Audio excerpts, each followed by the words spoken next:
হযরত ওমর ফারুক রাদিয়াল্লাহু তাআলা আনহু এর বন্ধু আল্লাহর নবীর দরবার থেকে চইলা গেলেন যুবকের কাছে।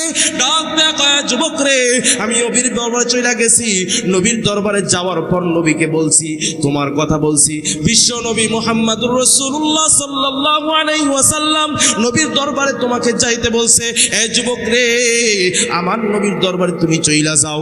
হযরত ওমর ফারুক রাদিয়াল্লাহু তাআলা আনহু যুবককে নিয়ে আল্লাহর নবীর দরবারে চইলা আসলেন। আল্লাহর নবীর দরবারে আসার পর বিশ্ব নবী মুহাম্মদুর রাসূলুল্লাহ সাল্লাল্লাহু আলাইহি ওয়াসাল্লাম যুবককে ডাক দেয়া কয়, যুবক রে, এমন কি গুনাহ করছো, এমন কি নাফরমানি করছো যেই কারণে তুমি কান্না করতেছো? যুবক ডাক দেয়া কয়, ইয়া রাসূলুল্লাহ, ইয়া হাবিবাল্লাহ, আমি যেই গুনাহ করছি, যেই নাফরমানি করছি, এই গুনার কথাই, নাফরমানির কথা আমি বলতে পারবো না গো নবী। আল্লাহর নবী বিশ্ব নবী ডাক দেয়া কয়, যুবক রে, এমন কি গুনাহ করছো, এমন কি নাফরমানি করছো যেই গুনার কারণে অঝরে চোখ দিয়ে তোমার বায়া বায়া টপটপায়া পানি পড়তেছে? হযরত যুবক ডাক দিয়ে কয়, ইয়া রাসূলুল্লাহ, ইয়া হাবিবাল্লাহ, আমার গুনাহ অনেক বড়, অনেক বড়। আমার নবী ডাক দিয়ে কয়, যুবক রে, তোমার গুনাহ কি আল্লাহর আরশের চেয়েও বড়? যুবক ডাক দিয়ে কয়, ইয়া রাসূলুল্লাহ, ইয়া হাবিবাল্লাহ, আমার গুনাহ আল্লাহর আরশের চেয়েও বড়। যুবককে ডাক দিয়ে কয়, যুবক রে, তোমার গুনাহ কি আল্লাহর কুরসির চেয়েও বড়? যুবক ডাক দিয়ে কয়, নবী গো, আমার গুনাহ আল্লাহর কুরসির চেয়েও বড়। আল্লাহর নবী বিশ্ব নবী ডাক দেয়া কয়, যুবক রে, তোমার গুনাহ আল্লাহর রহমতের চেয়েও কি বড়? যুবক ডাক দেয়া কয়, ইয়া রাসূলুল্লাহ, ইয়া হাবিবাল্লাহ, আমার গুনাহ মনে হয় আল্লাহর কুরসির চেয়েও বড়। এবার আল্লাহর নবী ডাক দেয়া কয়, যুবক রে, এমন কি গুনাহ করছো? তুমি কি কুফর করছো নাকি? যুবক ডাক দেয়া কয়, না ইয়া রাসূলুল্লাহ, আমি কুফর করি নাই। বলে, শিরিক করছো নাকি? কয়, না, শিরিক করি নাই। কোন মানুষকে হত্যা করছো নাকি? জিনা করছো নাকি? কয়, না না না ইয়া রাসূলুল্লাহ, ইয়া হাবিবাল্লাহ, এমন একটা গুনাহ করি নাই। তাহলে এমন কি গুনাহ করছো যেই গুনাহ আল্লাহর কুরসির চেয়েও বড়? এই গুনাহ করছো আল্লাহর রহমতের চেয়েও বড়। তোমার গুনার বর্ণনা তুমি এখন নিজে দিবা। যুবক ডাক দে কই, নবী গো, ইয়া রাসূলুল্লাহ, ইয়া হাবিবাল্লাহ, ওগো আল্লাহর নবী, আমার পেশা একটা কাজ। যখন কোনো মানুষ দুনিয়ার জমিন থেকে ইন্তেকাল করে, যখন কোনো মানুষকে কবর দেওয়া হয়, ওই কবর থেকে কাফনের কাপড় চুরি করে আমি আমার জীবিকা নির্বাহ করি।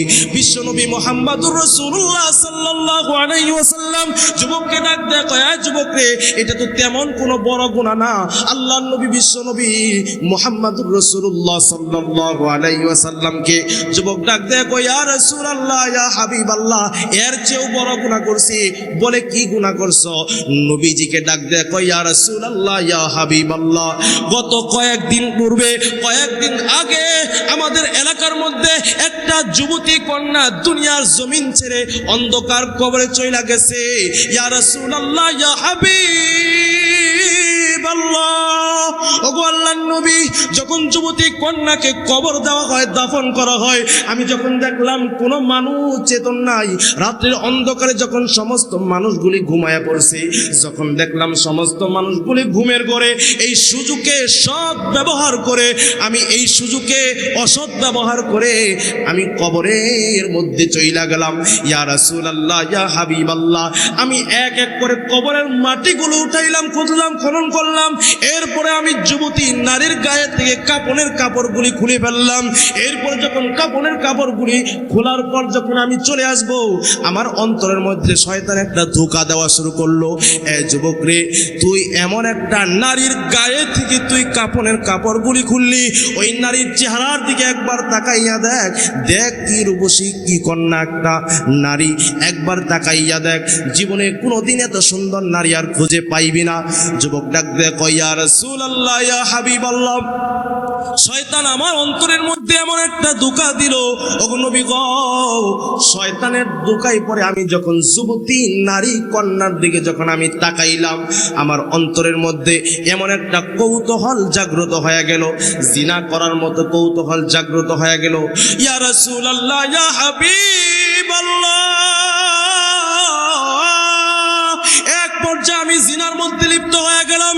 ওগো নবী গো, এক পর্যায়ে আমি জিনা যখন করে ফেললাম, আমার জিনার কাজ যখন শেষ হয়ে গেল, আমার যৌবনের খায়েশাত যখন মিটে গেল, এরপরে যখন আমি চলে আসব, ওই মুহূর্তে এমন একটা মুহূর্ত ছিল, ইয়া রাসূলুল্লাহ, ইয়া হাবিব যেন আমাকে ডাক দেয়া কয়, এ যুবক রে, কোন এলাকার যুবক রে তুই, কোন এলাকা থেকে তুই আসলি, এমন কি কাজ করলি আমার সাথে? আমার এলাকার মানুষজন আমাকে পাক পবিত্র অবস্থায় গোসল করাইয়া, কাফন পরাইয়া, জানাজার নামাজ পড়াইয়া এই কবরের মধ্যে আমাকে দাফন করছে রে। এই যুবক রে, কাল হাসরের ময়দানে কি তুই আমাকে নাপাক অবস্থায় দাঁড়া করাবি? আল্লাহর নবীকে ডাক দে, কই নবী গো, ইয়া রাসূলুল্লাহ, ইয়া হাবিবাল্লাহ। এই শব্দ যখন আমার কানের মধ্যে চলে আসছে, তখন আমার জ্ঞান আমার চলে আসছে। আমি তখন চিন্তা করলাম, এই কেমন কাজ করলাম, একটা মৃতদেহের সাথে আমি কেমন কাজ করলাম, আমি তো অনেক বড় গুনাহ করছি। বিশ্ব নবী মুহাম্মদুর রাসূলুল্লাহ সাল্লাল্লাহু আলাইহি ওয়াসাল্লাম ডাক দেয়া কই, যুবক রে, আসলেই তো তুমি অনেক বড় গুনাহ করছো।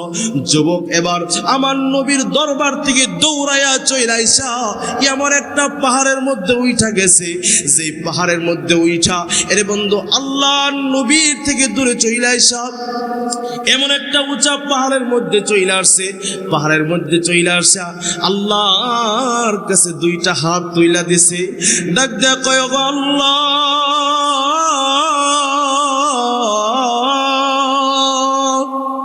এত উঁচা পাহাড় তোমার জমিনে আর একটাও নাই গো আল্লাহ, এত উঁচাই চলে আসছি গো আল্লাহ, এত বড় নাফরমানি করছি, নফসের উপর জুলুম করছি।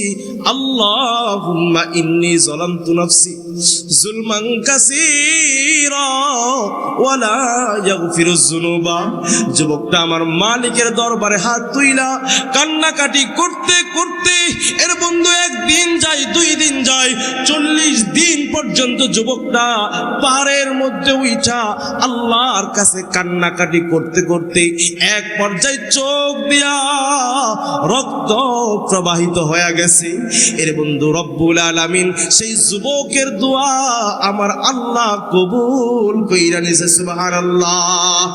বিশ্ব নবীর কাছে জিবরাইল আমিন ডাক দেয়, কয়, ইয়া রাসূলুল্লাহ, ইয়া হাবিবাল্লাহ, ওগো আল্লাহর নবী, আল্লাহ পাক রব্বুল আলামিন আপনার কাছে আমাকে পাঠাইছে 3টা প্রশ্ন করার জন্য। আওয়াজ করে বলেন, কয়টা প্রশ্ন? 3টা প্রশ্ন করার জন্য। 1 নাম্বার প্রশ্ন, দুনিয়ার জমিনে যতগুলো মানুষ আছে সমস্ত মানুষকে হায়াত দিছেন কে? আল্লাহ। 2 নাম্বার, এই মানুষের রিজিকের ব্যবস্থা করেন কে? আল্লাহর নবী বলেন আল্লাহ। 3 নাম্বার প্রশ্ন করে, এই মানুষগুলিকে মাফ করেন কে? আল্লাহর নবী জবাব দিছেন আল্লাহ। আল্লাহু আকবার। জিবরাইল আমিন ডাক দেয়া কয়, ইয়া রাসূলুল্লাহ, ইয়া হাবিবাল্লাহ, 40 দিন পূর্বে যে যুবকটা আপনার কাছে চলে আসছিল ক্ষমা পাওয়ার আশায়, ওই যুবকটা অমুক পাহাড়ের মধ্যে উঠা আমার আল্লাহর কাছে কান্নাকাটি করছে 40 দিন পর্যন্ত। কান্না করতে করতে চোখ দিয়া পানি প্রবাহিত হইতে হইতে চোখ দিয়া রক্ত প্রবাহিত হয়ে গেছে। ইয়া রাসূলুল্লাহ, ইয়া হাবিবাল্লাহ, ওই যুবকের তামাম জিন্দেগির গুনাহ খাতা আমার আল্লাহ ক্ষমা কইরা দিছে। আল্লাহু আকবার। এই যুবকের গুনাহ আল্লাহ মাফ কইরা দিছে। আওয়াজ করে বলেন তো দেখি, সে আরবের যুবক যত বড় গুনাহ করছে, আমরা কি তত বড় গুনাহগার? তত গুনাহ করছি, আমরা চাইলে, মাফ চাইলে আল্লাহ তাআলা ক্ষমা করবে কি করবে না? এই জন্য আমাদের